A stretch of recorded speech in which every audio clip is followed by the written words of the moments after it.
시청자 여러분 안녕하십니까? 5월 19일 금요일 굿모닝 YTN 1부 시작합니다. 먼저 주요 뉴스 보고 오겠습니다. 윤석열 대통령이 G7 정상회의 참석을 위해 오늘 일본 히로시마로 출국합니다. G7 개막 하루 전 열린 미일 정상회담에서 기시다 일본 총리는 한일 관계를 더욱 진전시킬 것이라고 밝혔고 바이든 미 대통령은 환영한다고 화답했습니다. 민주당 전당대회 돈봉투 의혹과 관련해 이성만 의원이 오늘 검찰에 출석합니다. 이번 의혹으로 현역 의원이 검찰 조사를 받는 건 처음인데 앞으로 현역 의원들의 줄 소환이 예상됩니다. 70대 운전자가 몰던 승용차가 인도를 덮쳐 10대 여학생 1명이 숨지고 1명은 중태에 빠졌습니다. 음주운전도 아니었던 것으로 알려져 경찰이 정확한 사고 경위를 조사 중입니다. 시진핑 중국 국가주석이 중앙아시아 5개국 정상들과 첫 대면 정상회의를 열었습니다. G7 정상회의에 맞서는 형태로 중국의 1대1로 정책이 비중 있게 논의될 전망입니다. 학생 주도의 민주화 운동인 4.19 혁명과 조선 후기에 부패한 지도층과 외세에 맞선 동학농민혁명 관련 기록물이 유네스코 세계 기록유산에 등재됐습니다.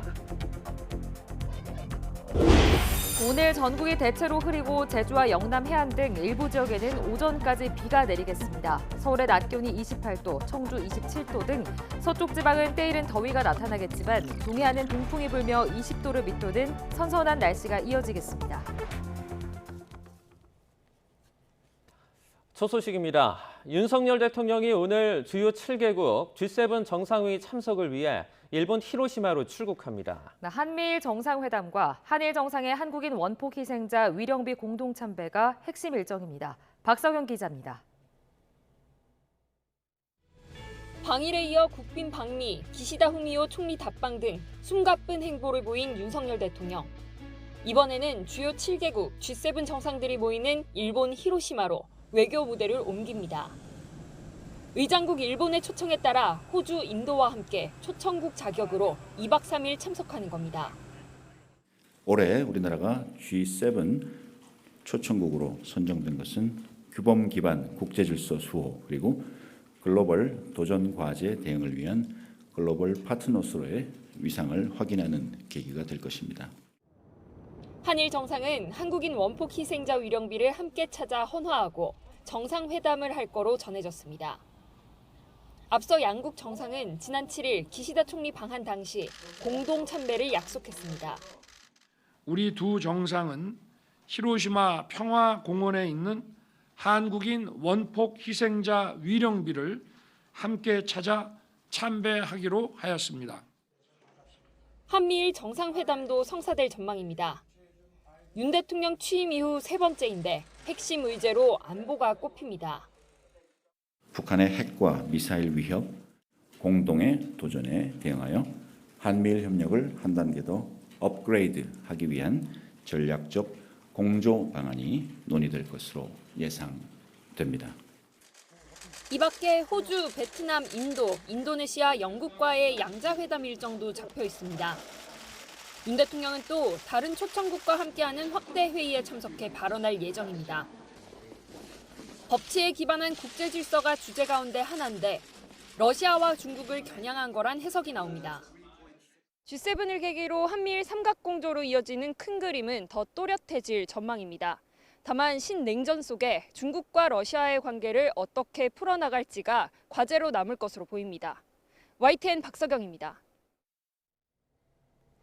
기시다 후미오 일본 총리가 조 바이든 미국 대통령을 만나 한일 관계를 더욱더 진전시킬 것이라고 밝혔습니다. 일본 외무성과 미국 백악관 발표 내용을 보면 주요 7개국 G7 정상회의 개막 하루 전인 어제 일본 히로시마에서 미일 정상회담이 열렸습니다. 이 자리에서 기시다 총리가 이달 7일과 8일 한국 방문을 언급하면서 한일 관계를 더욱더 진전시킬 것이라고 말하자 조 바이든 미국 대통령은 한일 관계 개선을 환영한다고 화답했습니다.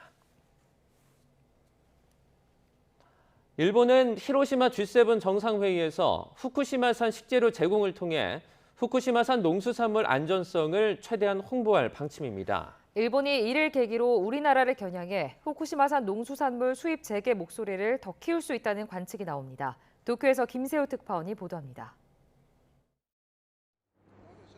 후쿠시마산 농수산물의 활성화는 후쿠시마 부활을 위한 핵심 요소입니다.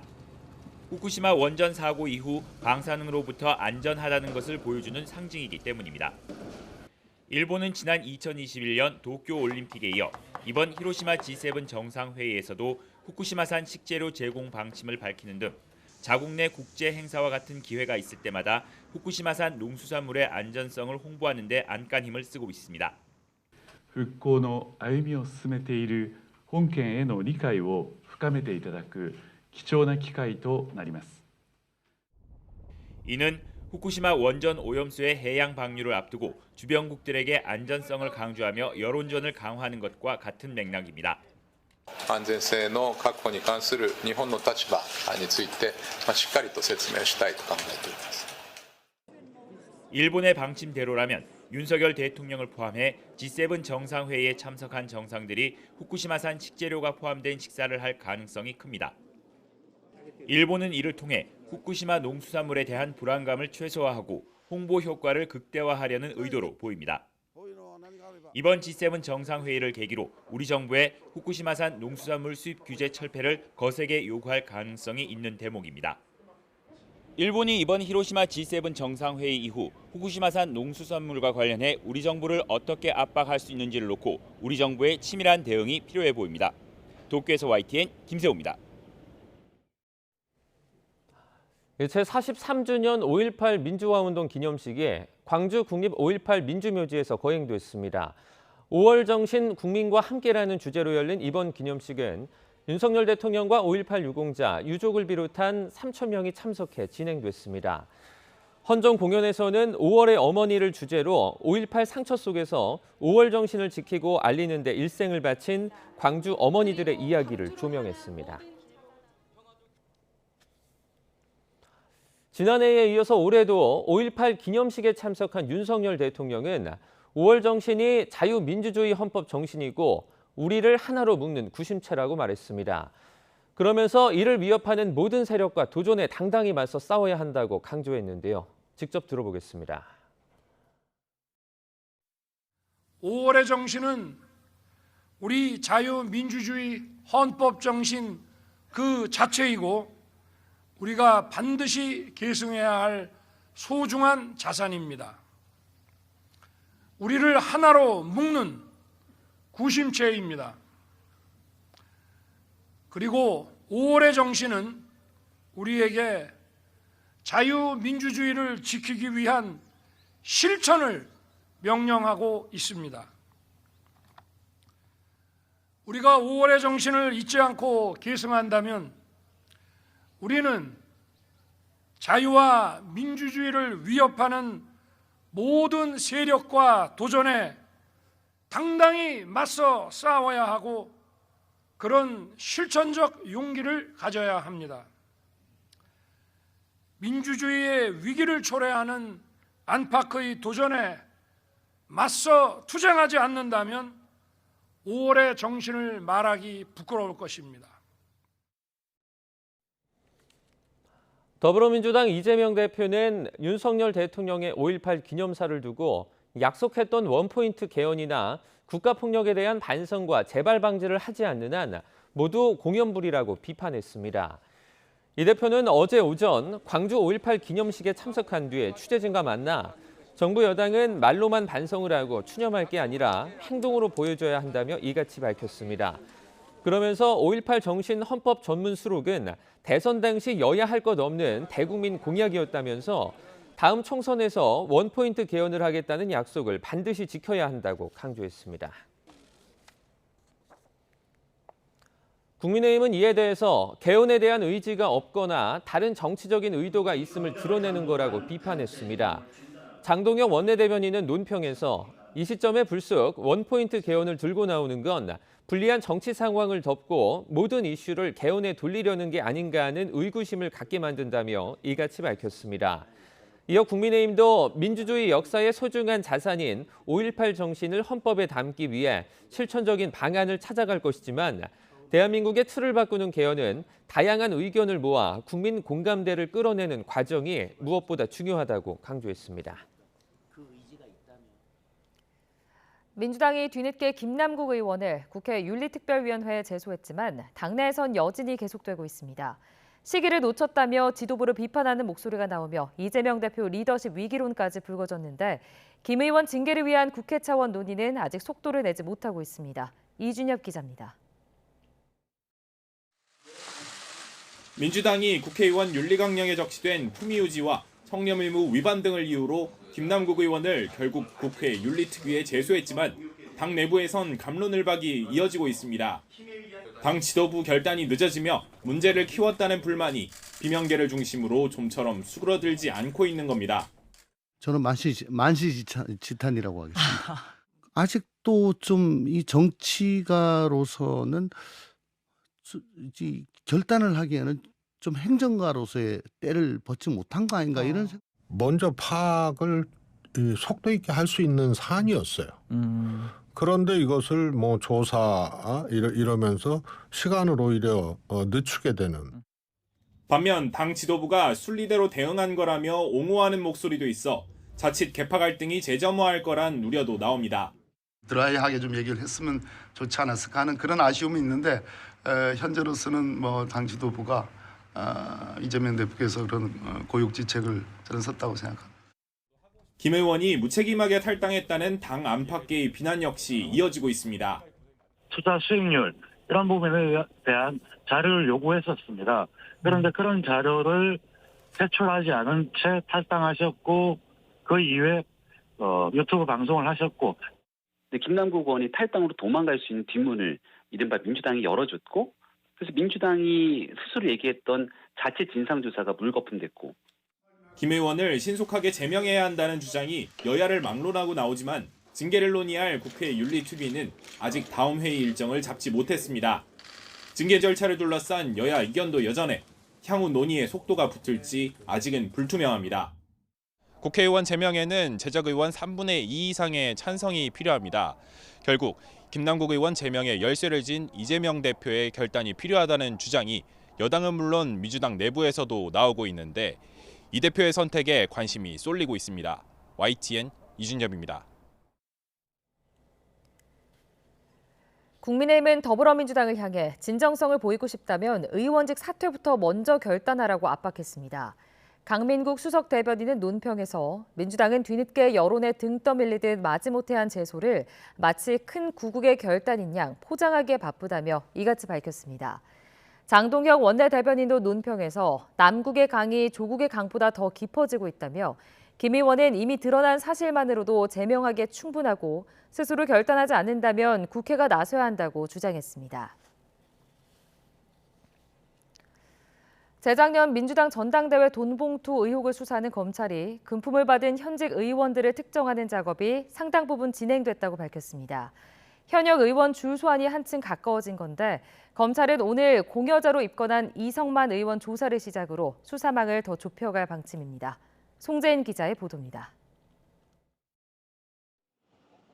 민주당 전당대회 당시 돈봉투를 받았다는 의혹으로 검찰에 불려나왔던 이들은 지금까진 대부분 송영길 전 캠프 지역 본부장들이었습니다.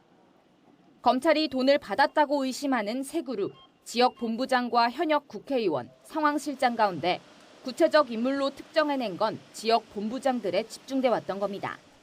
하지만 수수자 수사는 조만간 현역 의원들로도 본격 확대될 것으로 보입니다.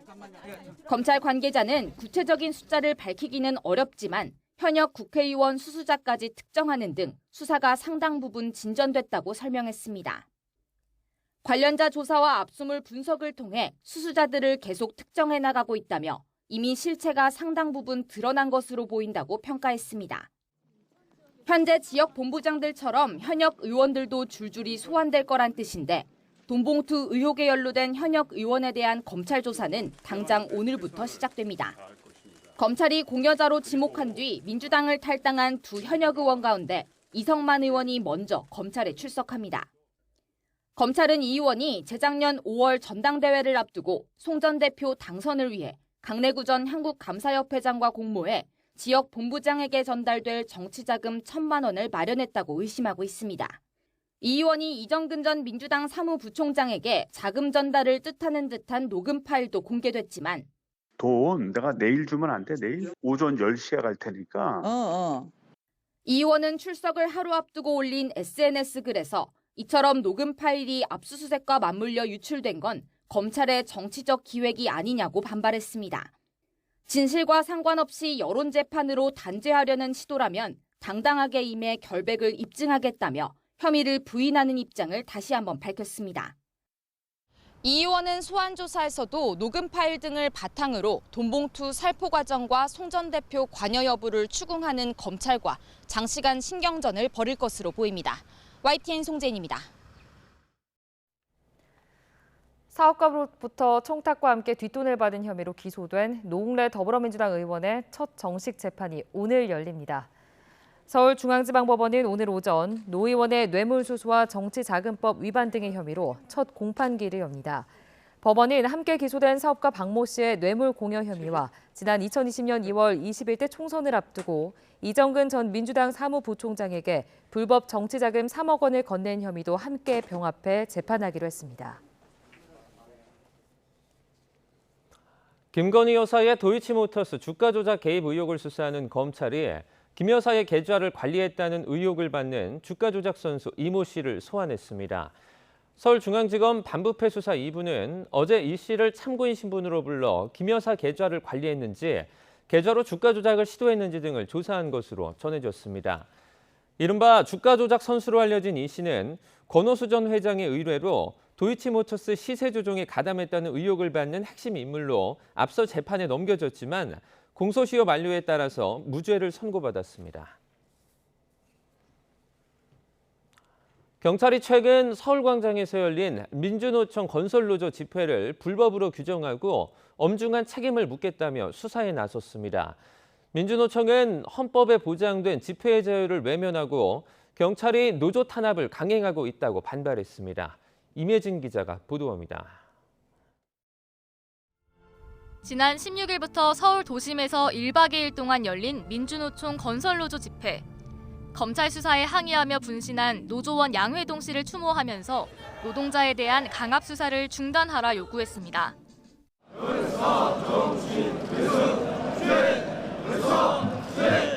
집회가 마무리된 이후 윤희근 경찰청장은 예정에 없던 긴급 기자회견을 자청했습니다. 윤 청장은 이번 건설노조 집회를 시민들의 일상을 심각하게 해친 불법 집회로 규정했습니다. 특히 해산 명령을 거부한 건설노조 위원장 등 5명에 대해 오는 25일까지 소환을 통보하고 수사에 착수했다고 밝혔습니다. 경찰 수사에 적극적으로 임해주기 바라며 출석 불응 시 체포영장을 발부받아 검거에 나서도록 하겠습니다. 경찰은 건설노조의 1박 2일 집회에서 출퇴근길 교통 혼잡과 소음으로 시민들이 불편을 겪었다고 지적했습니다. 밤새 술판을 벌이고 노상방뇨를 했다며 여당에선 엄중한 처벌을 촉구하는 목소리가 이어졌습니다. 필요시 혐오감을 유발하는 야간 길거리 집단 노숙에 대해 규제 방안을 강구하겠습니다. 앞으로 있을 집회에 대한 강력한 단속도 예고했습니다. 기물을 파손하거나 경찰관 폭행은 없었지만 이번처럼 불법 전력이 있는 경우 집회를 금지하거나 제한하겠다는 겁니다. 이에 대해 민주노총은 집회는 원래 불편한 것이라며 경찰의 수사 착수는 노조 탄압이라고 반발했습니다. 헌법에서 보장한 기본권, 집회의 자유를 제약할 우려가 크다는 겁니다. 건설노조도 건폭 수사로 숨진 고 양회동 씨에 대해 경찰의 사과가 우선이라고 지적했습니다. 건설 현장 폭력행위 수사로 촉발된 노조원 분신 이후 노조의 반발과 집회에 대해 경찰이 엄정 대응 방침을 밝히면서 한동안 대립이 이어질 전망입니다. YTN 임혜진입니다. 올해 4월까지 적발된 마약 밀수량이 213kg에 달해 역대 최대를 기록하고 있습니다. 한 건당 평균 1kg 넘게 적발되며 마약 밀수가 대형화하고 있는데 최근엔 몸에 지니고 들여오려다 걸리는 경우가 늘고 있습니다. 보도에 박홍구 기자입니다. 지난 2월 인천 공항세관에 붙잡힌 마약 운반체. 검정 테이프와 비닐로 꽁꽁 싸맨 복대를 풀자 흰색 봉지가 드러납니다. 양쪽 허벅지까지 총 4kg의 필로폰이 적발됐습니다. 이처럼 여행자 몸에 마약을 지니고 들여오다 적발된 건수가 올해 들어서만 52건, 48kg에 달했습니다. 양이 지난해보다 16배나 는 것입니다. 코로나 엔데믹 영향으로 22년부터 한국 여행자 밀수가 재개된 이후에 올해 들어서는 전년 동기 대비 적발 중량이 급증하였다는 것입니다. 유아용 분유 제품을 뜯자 분말 사이로 알약이 쏟아져 나옵니다. 일명 엑스터시로 불리는 클럽용 마약 MDMA 1400정이 독일발 국제우편으로 반입되다 세관에 걸렸습니다. 이처럼 어린이 용품이나 음식 재료로 위장한 마약이 국제우편 또는 특송화물 형태로 배송돼 올해 4월까지 총 205건, 213kg이 적발됐습니다. 지난해보다 건수는 줄었지만 한 건당 밀수 중량은 1kg으로 늘며 마약 밀수가 대형화하고 있습니다. 하루 평균 2건, 1.8kg, 필로폰 기준으로 6만 명이 동시에 투약할 수 있는 양의 마약이 적발되고 있다는 사실, 마약과의 전쟁에서 더 이상 물러설 곳이 없다는 현실을 보여주는 사례입니다. 적발된 마약 가운데는 MDMA나 합성대마, 케타민 같은 신종 마약의 증가세가 두드러집니다. 마약의 출발지는 태국과 베트남, 말레이시아 등 동남아 국가가 늘고 있습니다. 관세청은 엑스레이 영상 정보와 우편물 정보를 동시에 확인하는 판독 시스템을 도입하고 인력을 보강해 마약 전담 부서를 신설하기로 했습니다. 또 마약 밀수 신고 포상금 상한액을 2배로 늘리는 등 마약 밀수를 국경 단계에서 차단하기 위해 총력을 다할 계획입니다. YTN 박홍구입니다. 상습 마약 투약 혐의를 받는 배우 유아인 씨에 대해 경찰이 이르면 오늘 구속영장을 신청할 것으로 보입니다. 서울경찰청 마약수사대는 마약류 관리법 위반 혐의를 받는 유 씨에 대한 구속영장을 이번 주 안에 신청하겠다는 방침을 세우고 막바지 법리 검토 등을 하는 것으로 파악됐습니다. 유 씨는 프로포폴과 대마, 코카인 등 마약류를 과다 처방받거나 불법적으로 투약한 혐의를 받습니다. 어제 오후 4시 50분쯤 충북 음성군 감곡면 감곡 사거리에서 77살 A씨가 몰던 차량이 인도를 걷고 있던 10대 여학생 2명을 치었습니다. 이 사고로 여학생 2명이 크게 다쳐 병원으로 옮겨졌는데 14살 B양이 치료 도중 숨졌습니다. 사고 차량은 학생들을 친 뒤 가드레일과 전신줄을 들이받은 뒤 멈췄습니다. 음주 측정 결과 A씨의 혈중 알코올 농도는 감지되지 않은 것으로 알려졌습니다. 경찰은 A씨를 상대로 정확한 사고 경위를 조사하고 있습니다. 얼마 전에 전기요금이 또 올랐습니다. 소상공인들의 시름이 깊어질 수밖에 없는데요. 가뜩이나 빨리 찾아온 더위에 에어컨을 켜지 않고서는 영업이 힘든데 올여름 냉방비 폭탄을 맞을까 걱정이 가득합니다. 황보혜경 기자입니다. 때이른 더위에 선풍기와 에어컨이 모두 돌아가는 삼계탕집. 여름을 앞두고 업주는 벌써 걱정이 가득합니다. 곧 폭염이 닥치면 최근 다시 오른 전기요금을 어떻게 감당할지 막막한 겁니다. 저희가 지금 에어컨이 한 5대 있거든요. 그거를 켜도 덥다고 하니까 지금 전기세도 오른다고 하니까 많이 부담이 돼요. 음식값은 올릴 수가 없고. 미용실도 전기 사용이 많은 업종 가운데 하나입니다. 고지서에 찍힌 지난 3월 전기요금은 이미 지난해 같은 달에 2배를 넘어섰습니다. 여기서 전기요금이 또 오른 건데 그렇다고 전기를 안 쓸 수도 없는 노릇입니다. 미용실은 전기도 많이 쓰잖아요. 드라이기도 쓰고 올도 여름은 또 엄청 또 덥기도 하고 습하기도 하다 그러는데 그러면 전기 에어컨을 안 틀 수가 없잖아요. 여름철 특수를 맞은 헬스장 업계는 왜 하필 지금일까 한숨이 절로 나옵니다. 여름을 앞두고 회원님들이 이제 많이 오고 계시는데 전기료가 앞으로 올라가면은 운영적인 부분도 많이 금액이 나가니까 조금 지치기도 합니다. 전기요금은 지난해 7월 오른 뒤 지난해 10월과 올해 1월에 이어 이번 달까지 3차례 연거푸 인상됐습니다. 이러다 보니 온라인 커뮤니티에선 자영업자들이 모여 전기요금을 조금이라도 아끼기 위한 저마다의 방안을 공유하고 있습니다. 코로나19로 움츠렸다 가까스로 회복에 나선 소상공인들을 대상으로 한시적인 요금 인하나 지원 정책이 필요하다는 목소리에도 힘이 실리고 있습니다. YTN 황보혜경입니다.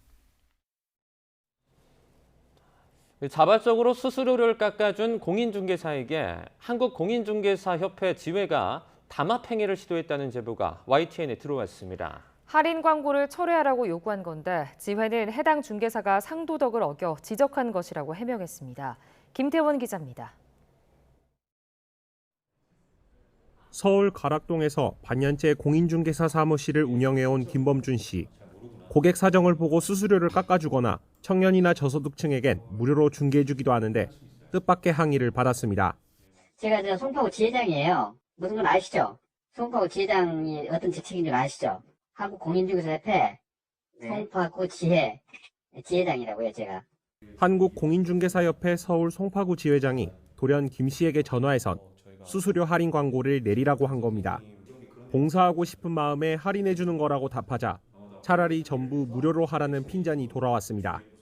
근데 이거는 좀 같이 먹고 살아야지 이렇게 시장에서 이렇게 하시면은 결국은 다 죽어요. 그러면 차라리 무료로 해놓지 그랬어요.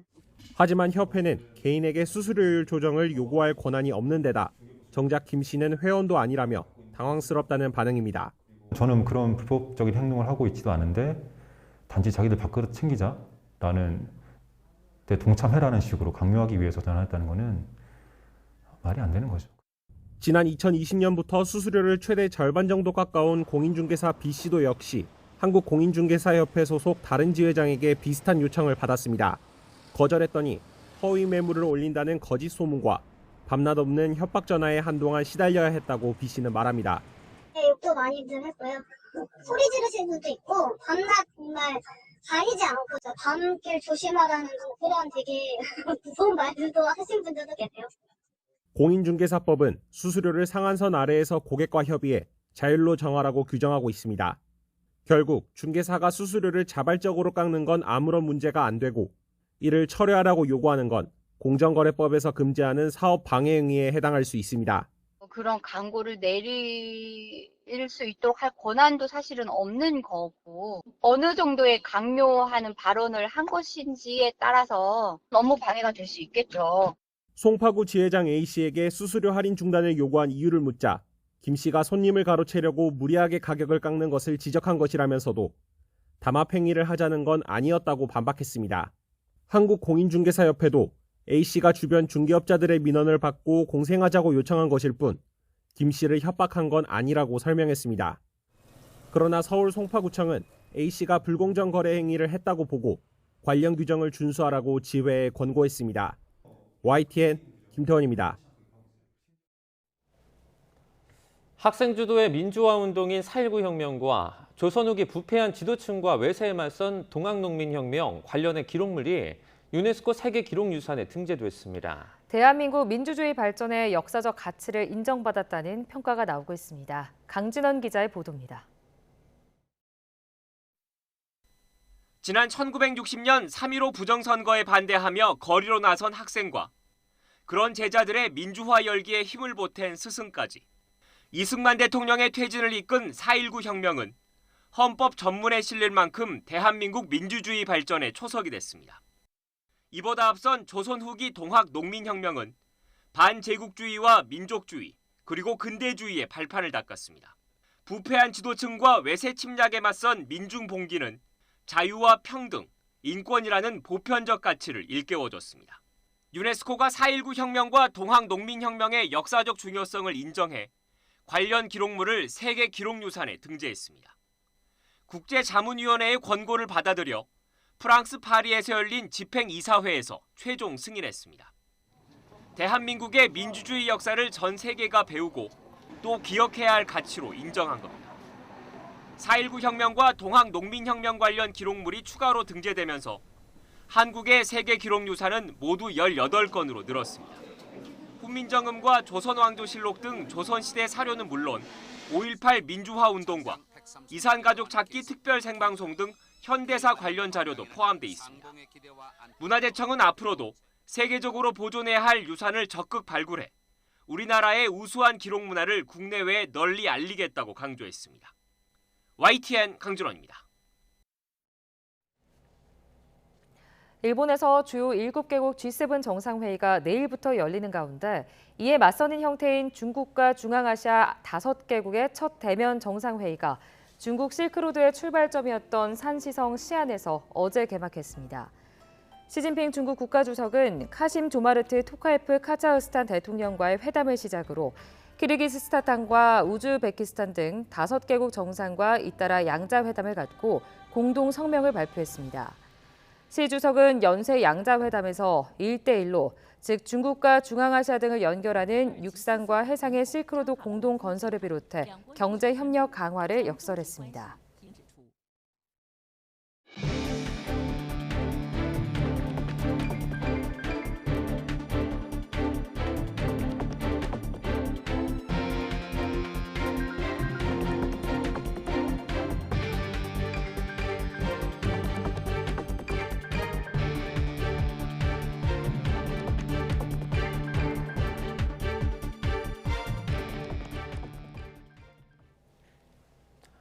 윤석열 대통령이 어제 5.18 민주화운동 기념일을 맞아 광주에서 열린 기념식에 2년 연속 참석했습니다. 윤 대통령은 기념식이 열린 국립 5.18 민주묘지에서 민주화운동 희생자들의 어머니 15명과 민주의 문을 통해 함께 입장을 한 뒤 헌화와 분향을 했습니다. 방명록에는 5월의 정신 아래 우리는 하나라는 글을 남겼습니다.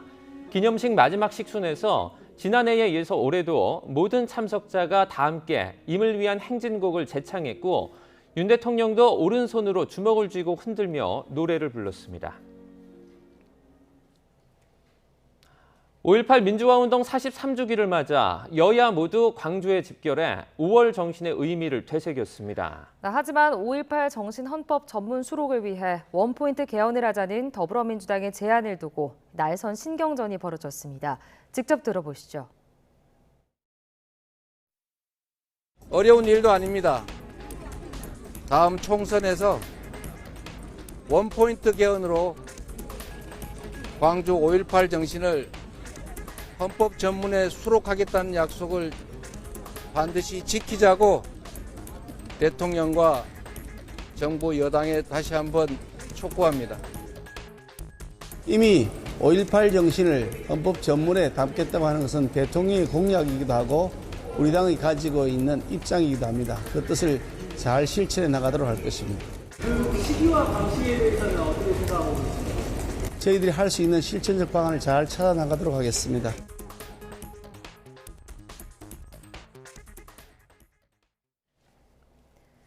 국가보훈처가 5.18 민주화운동 기념일을 맞아 SNS에 계엄군 시점으로 보이는 사진을 게시했다가 논란이 일자 삭제했습니다. 보훈처는 어제 시간 순으로 보낸 5.18 민주화운동이라는 SNS 게시물에 당시 광주 금남로 현장을 찍은 사진을 올렸습니다. 사진은 계엄군 등과 대치하고 있는 시민들을 계엄군 뒤쪽에서 바라본 모습이 담겼습니다. 이와 관련해서 정치권의 공방도 이어졌습니다.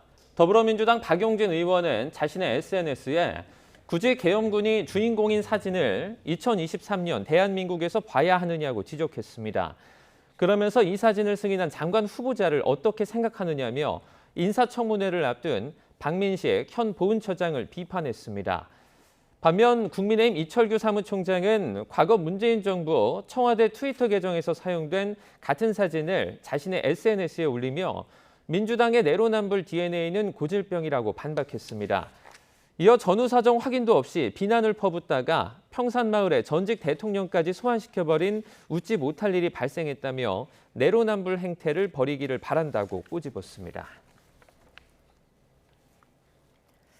문재인 정부 시절 청와대 특별감찰반의 감찰 무마 의혹을 폭로했던 김태호 서울 강서구청장이 공무상 기밀 누설 혐의 유죄 확정으로 구청장직을 잃게 됐습니다. 김 구청장은 감찰 무마에 관여한 조국 전 장관이 유죄면 자신은 무죄여야 한다며 대법원 판결을 비판했습니다. 최민기 기자입니다. 청와대 특감반 수사관으로 근무했던 김태우 구청장은 지난 2018년 말 청와대의 감찰 무마 의혹을 폭로합니다. 민정수석실이 유재수 전 부산시 부시장 등 여러 비위 감찰을 무마했다는 김 구청장의 폭로에 정치권 안팎은 요동쳤습니다. 청와대의 직권남용, 직무유기 등의 범죄 행각을 공익을 위해 공표하기로 마음먹고 청와대와 외로운 싸움을 시작하게 된 것입니다. 당시 민정수석이었던 조 전 장관에 대한 책임론이 빗발쳤고 결국 검찰 수사와 기소로 이어져 조 전 장관은 지난 2월 1심에서 유죄를 선고받았습니다. 청와대에 의해 공무상 기밀 누설 혐의로 고발된 김 구청장도 폭로한 16건 가운데 5건이 공무상 비밀에 해당한다는 검찰 수사 결과에 따라 재판에 넘겨졌습니다. 조국 저격수로 이름을 알린 김 구청장은 그 뒤 2020년 총선에서 서울 강서울 후보로도 출마했지만 낙선했고 이 파렴치한 문재인 정권 반드시 심판을 하겠습니다. 못 살겠다. 가려오자. 이듬해 1심에서 기소된 5건 가운데 4건이 유죄로 인정돼 징역 1년에 집행유예 2년을 선고받았습니다. 김 구청장은 이미 1심에서 유죄를 선고받고도 지난해 치러진 지방선거에서 강서구청장에 출마해 최종 당선됐습니다.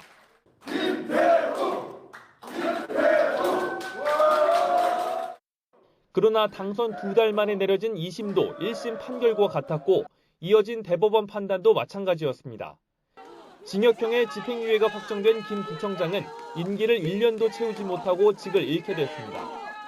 선출직 공무원은 금고 이상의 형을 선고받으면 피선거권을 상실하는데 피선거권을 잃은 지방자치단체장은 당연 퇴직 대상이 되기 때문입니다. 대법원 선고 직후 김 구청장은 조국 전 법무부 장관이 유죄면 자신은 무죄가 돼야 하는 게 정의이자 법치라며 대법원 판결을 비판했고 국민들에게는 임기를 끝까지 마치지 못했다며 고개를 숙였습니다. YTN 최민기입니다.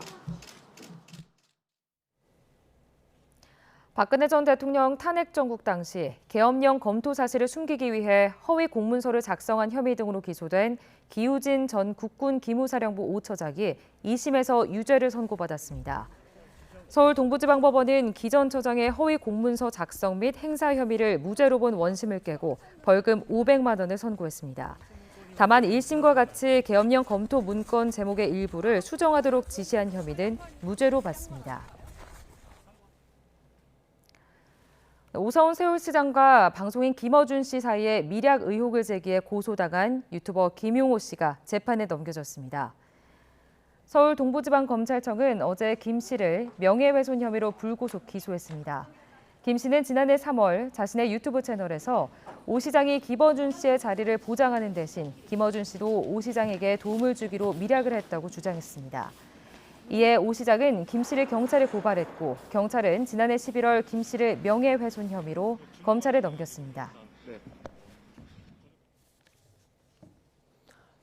국내 반도체 기업이 녹록지 않은 상황에서도 기술 격차를 과시하고 있습니다. 외국인 투자자 역시 국내 반도체 기업에 큰 관심을 기울이는 모습인데요. 반도체 경기가 바닥을 찍었다는 걸 보여주는 움직임이라는 목소리가 커지고 있습니다. 화면 함께 보시죠. 먼저 삼성전자가 발표한 내용입니다. 12나노미터급 공정으로 16기가비트 DDR5 D램 양산을 시작했다는 소식인데요. 기존의 제품보다 생산성은 20%, 소비 전력은 23% 개선됐다고 합니다. 세계에서 가장 앞선 D램 기술을 적용한 겁니다. 이렇게 앞서가는 기웃에 호응을 하는 것일까요? 최근 들어서 외국인 투자자들은 삼성전자 주식을 대거 사들이고 있습니다. 올해 들어 외국인의 삼성전자 순매수 규모는 8조 원을 훌쩍 넘습니다. 외국인 매수세는 SK하이닉스 역시 마찬가지입니다. 이에 따라서 반도체 경기가 바닥을 찍었다는 기대감도 커지고 있습니다. 올해 하반기부터는 본격적인 반등을 기대해 볼 수 있다는 분석입니다. 이는 국내 경제 전반에도 큰 영향을 미치게 됩니다. 무려 14개월 연속 무역수지 적자가 이어진 데에는 반도체 수출 부진이 가장 큰 영향을 미쳤기 때문입니다. 다만 여전히 변수도 적지 않습니다. 무엇보다 국내 수출에서 적지 않은 부분을 차지하는 중국이 문제인데요. 경제활동 재개, 이른바 리오프닝에도 아직 뚜렷한 회복세를 보이지 못하고 있기 때문입니다. 중국 경제의 회복이 늦어질수록 국내 경제의 반등 역시 지연될 수밖에 없다는 우려가 제기됩니다. 전기요금 인상은 자영업자나 소상공인 생계에 직접 영향을 주는 사안입니다. 절전을 위해서 밀폐형 냉장고를 도입한 편의점도 등장을 했는데 업계에선 한시적으로 요금을 깎아주는 방안 등을 요구하고 있습니다. 최기성 기자입니다. 삼각김밥 같은 간편식품을 진열한 냉장고에 문이 달렸습니다.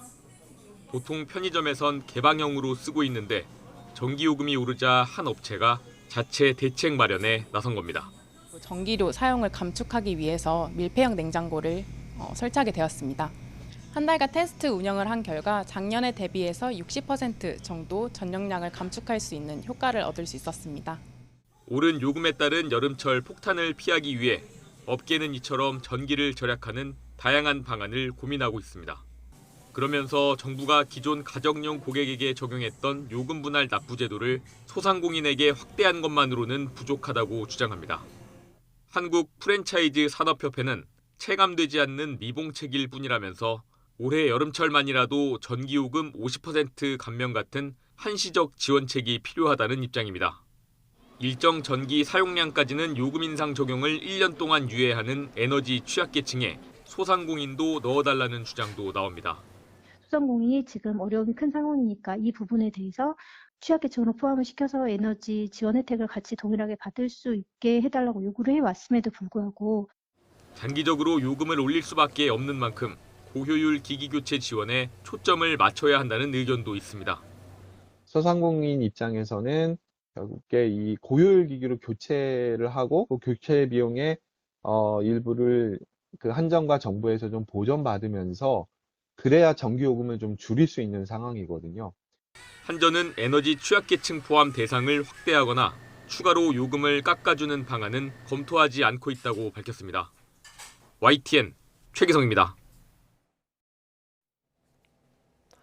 서울 동대문경찰서는 지난 16일 미성년자를 유인해 성착취물을 보내도록 한 혐의를 받는 20대 남성 A씨를 구속 상태로 검찰에 넘겼습니다. A씨는 온라인에서 피해자들을 꼬드겨 성착취 영상이나 사진을 찍도록 한 혐의를 받습니다.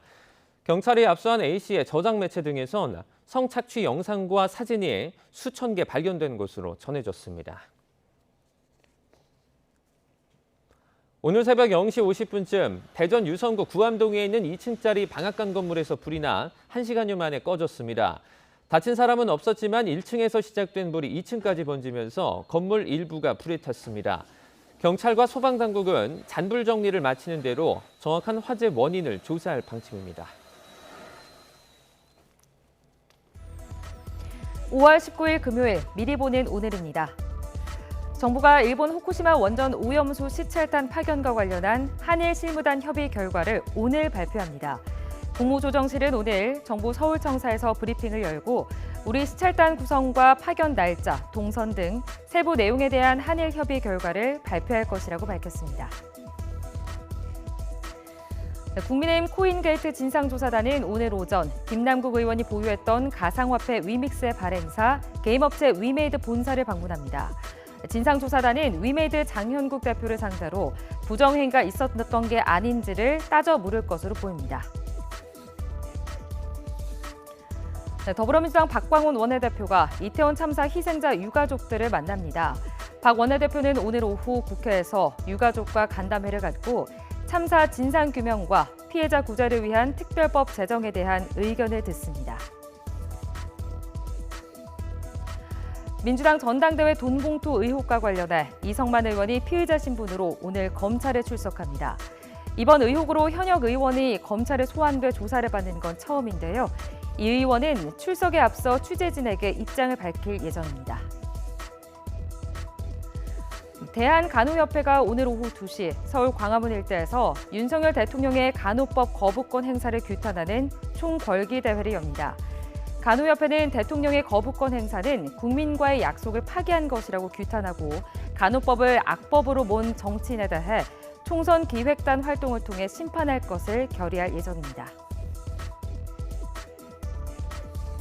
의정부 지방법원 고양지원이 오늘 오전 돈을 노리고 동거녀와 택시기사를 잇따라 살해한 혐의로 기소된 이기영에게 1심 선고를 내립니다. 이기영은 지난해 8월 함께 살던 여성을 둔기로 살해하고 또 같은 해 12월엔 음주운전을 하다가 택시와 접촉사고가 나자 기사를 집으로 유인해 살해한 혐의로 재판에 넘겨졌습니다. 지금까지 미리 보는 오늘이었습니다.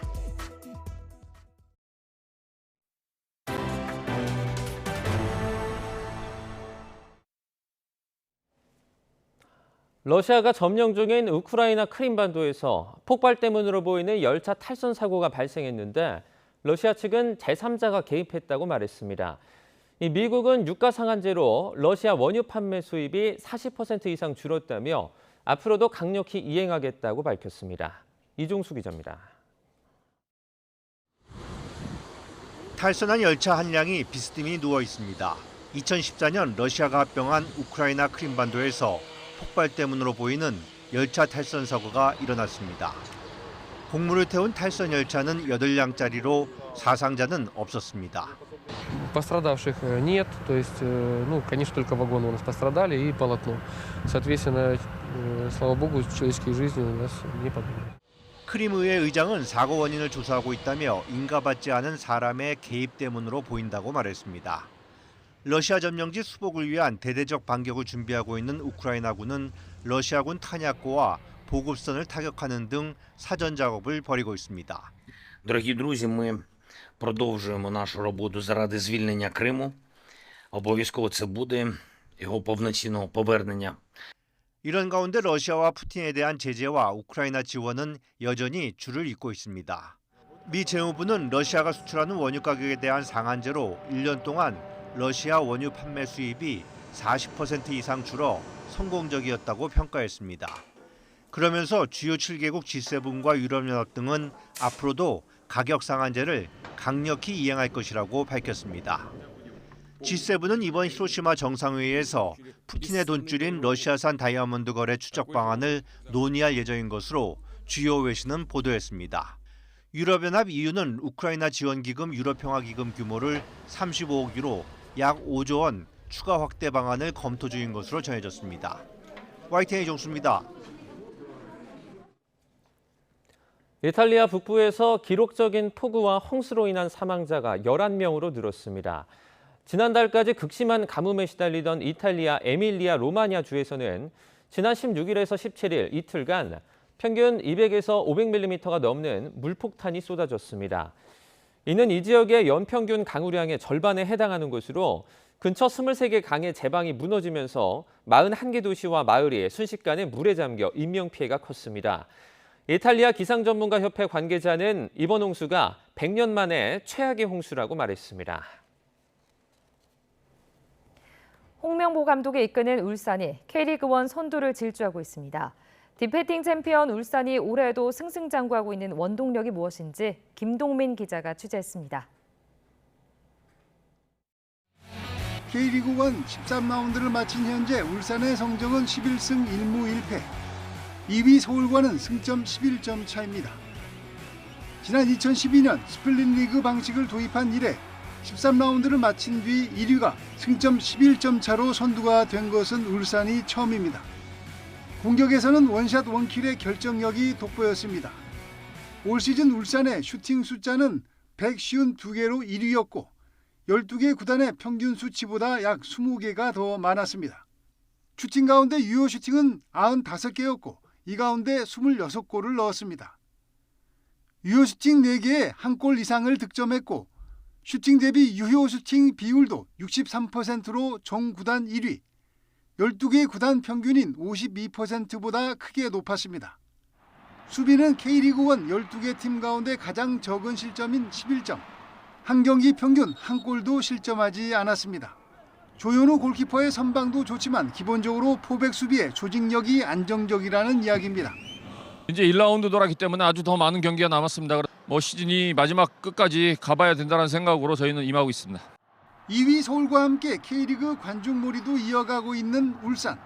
이번 주말에는 최하위 팀 수원 삼성 원정을 떠납니다. YTN 김동민입니다. 프로야구 키움 히어로즈가 시즌 3승을 거둔 선발 투수 안우진의 활약으로 연패에서 탈출했습니다. 키움 선발 투수 안우진은 고척에서 열린 두산과의 경기에서 6이닝 동안 2실점으로 막아내며 팀의 7대3 승리를 이끌었습니다. 키움은 8회 말 이원석의 솔로 홈런과 김태진의 2타점 2루타로 대거 4점을 뽑아내며 승리를 굳혔습니다. 롯데는 선발 투수 한현희가 6이닝 동안 무실점으로 호투하며 9회 말에만 석점을 뽑아낸 한화를 7대3으로 제압했습니다. 롯데는 선두 SSG를 한 경기 차로 추격했습니다. LG는 KT를 9대5로 이겼고 대구와 창원 경기는 우천으로 취소됐습니다. 오늘 서쪽 지방은 초여름처럼 덥겠습니다. 오늘 서울의 한낮 기온은 28도로 예년 기온을 4도가량 웃돌며 덥겠는데요. 반면 동풍이 부는 동해안 지역은 낮 기온이 20도 안팎에 머무는 등 비교적 선선하겠습니다. 오늘도 내륙은 대체로 맑겠지만 제주도와 영남 해안은 오전까지 강풍을 동반한 비가 조금 더 내리겠고요. 강원 동해안은 낮까지 이어지는 곳이 있겠습니다. 오늘 아침 기온은 어제보다 1도에서 4도가량이 낮겠습니다. 현재 서울 기온은 17도, 대구는 16.7도, 울산은 15.5도를 나타내고 있습니다. 낮 동안 서쪽은 덥겠고 동해안 지방은 선선하겠는데요. 오늘 서울의 한낮 기온은 28도, 대전은 27도, 안동은 25도, 포항과 울산은 20도를 보이겠습니다. 주말인 내일도 전국이 대체로 맑은 가운데 때이른 더위가 이어지겠고요. 휴일에는 기온이 제자리를 되찾을 전망입니다. 지금까지 날씨 정보였습니다. 굿모닝 YTN 1부는 여기까지입니다. 네, 잠시 후 2부가 이어집니다. 시청해주신 여러분 고맙습니다.